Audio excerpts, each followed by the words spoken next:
been such incredible driving this weekend. Yes!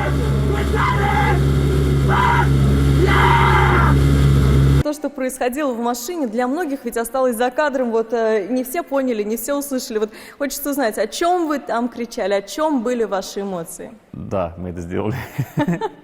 В принципе, как бы, одно слово единственное, которое оно было пропето, оно осталось за кадром, и не будем его переводить, потому что это не нормативная лексика, а остальное все было, в принципе, посвящено именно победе. Этот крик победы услышали во всем мире через рев моторов и визг колес. Каждый понимал в кадре эмоции человека, который долго к ней шел.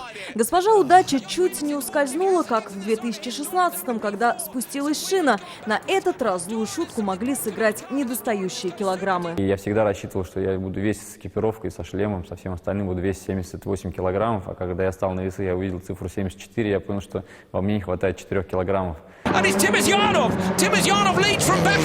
финальный заезд проходят всего в 2 килограммах от минимального веса, а дальше борьба. На трассе и друг из команды, и гонщик из Норвегии, лидер гонки. Он был очень зол на меня за это, потому что я в каждом повороте, наверное, показывал то, что я рядом, небольшой такой, как определенный контакт, тычок машины, чтобы просто постучаться в дверь, как говорится, что я здесь, я рядом, я жду твоей ошибки. Норвежец допускает ошибку, и Тимур финиширует первым. Уже потом звонки с самым близким.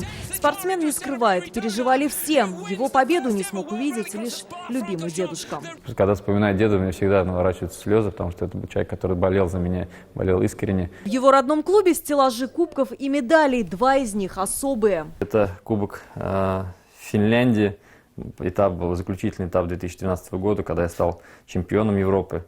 И между этими 2 кубками, между 2 этими победами 2422 дня. Ждать 7 лет до следующей победы, говорит, не будет. Впереди Великобритания. Там 4-й этап чемпионата мира по ралли-кроссу. Алия Хайрудинова, Вадим Илларионов, ТНВ, Казань.